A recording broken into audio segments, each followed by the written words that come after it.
दोस्तों, जय हिंद जय भारत। ये जो काली कमाई है, सिपाही के पास 300 करोड़, सिपाही सौरभ के पास 300 करोड़।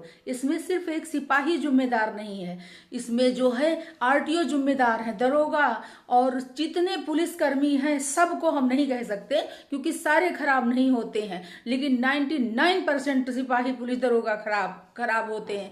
क्योंकि ये काली कमाई, मैंने पहले ही न्यूज सुन के बता दिया कि ये काली कमाई मोटर मालिक है उनका खून चूस कर उनके बच्चों की फीस नहीं जमा हो पाती है। मोटर मालिक त्राह त्राह कर रहा है। कितना सब कुछ करने के बाद सबसे ज्यादा अगर कोई परेशान, 28% जीएसटी देता है, फिर टैक्स देता है, फिर रोड टैक्स देता है, टोल टैक्स देता है, उसके बाद में डीजल पर भी टैक्स लगता है। सब कुछ करके उसके पास क्या बचता है? भीख मांगने के लिए एक कटोरा।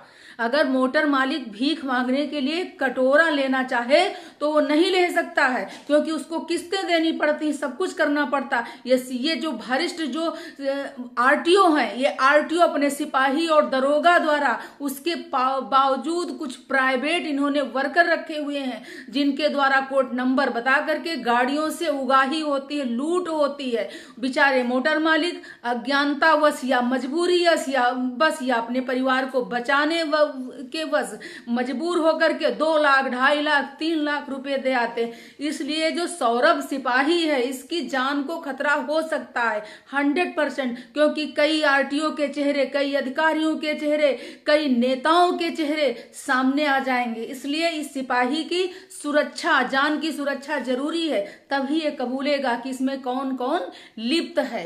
इसलिए सबसे पहले इसकी सुरक्षा जरूरी है, क्योंकि इसी तरीके से हर थाने में जहां से गाड़ियां निकलती हैं अवैध रूप से वसूली, जिस दिन मेरे भारत की बंद हो जाएगी, प्रत्येक मोटर मालिक, वाहन मालिक सुखी हो जाएगा। छोटे से बड़ा जितना वाहन स्वामी है वो बहुत दुखी है, बहुत प्रताड़ित है।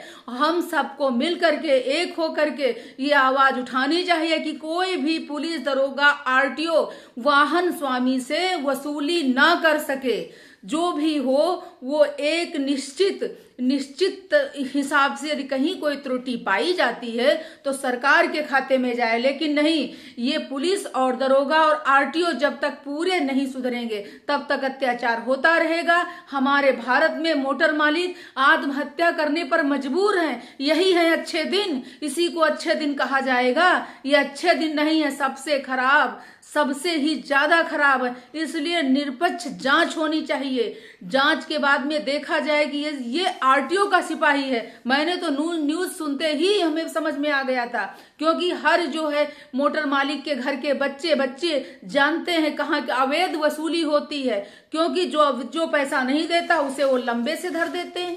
इसलिए सबसे पहले, चाहे वह लोड ज्यादा हो चाहे कम हो, इस सिस्टम को हटा दे। गाड़ी हमारी, टायर हमारे, ड्राइवर हमारा, टोल टैक्स, रोड टैक्स हम दे रहे हैं, टैक्स हम दे रहे हैं। यह निर्धारित करने वाले और होंगे कि कितना माल लोड किया जाएगा, और या तो फिर एकदम बंद कर दिया जाए। लेकिन ये जो अवैध वसूली है, जिनका सीधा सिस्टम से संबंध है, जो अधिकारियों तक, आरटीओ तक पैसा पहुंचा देते हैं, उनका एक कोर्ट वर्ड होता है, उनकी गाड़ियां नहीं छुई जाती हैं। हमारे योगी जी को चाहिए कि अच्छे से नियम कानून निकाल दें कि ये जो है सिपाही भी लूटता है, दरोगा भी सारे सिपाही दरोगा, सारे हमारे भारत के रक्षक खराब नहीं हैं, क्योंकि जिस दिन सारे खराब हो जाएंगे देश नहीं बचेगा। उनकी जो सारे सिपाही दरोगा बहुत सारे हैं जो बहुत ईमानदार, उसका हमें सम्मान करना चाहिए, हमारा देश सुरक्षित रहता। लेकिन कुछ भ्रष्ट अधिकारी ऐसे हैं जो मोटर वाहन स्वामियों का खून पी पी करके मालदार बने। बताओ, 300 करोड़ और सोना चांदी, इतना सामान उनके घर में मिला है। आप सोच लीजिए कि मोटर मालिक कितना पड़ रहा है। ये सब मोटर मालिकों से लिया गया है, उनका खून चूसा गया है, उनके बच्चे भूखे मर रहे हैं। और ये जो निष्पक्ष जांच हो, इसी तरीके से हर जगह के जो आरटीओ हैं, और इस सिपाही को जान को खतरा है, ये मुझे भी लगता है, सबको लगना, क्योंकि अगर इसे जो है सुरक्षा नहीं दी गई तो जो है इसकी हत्या हो सकती है,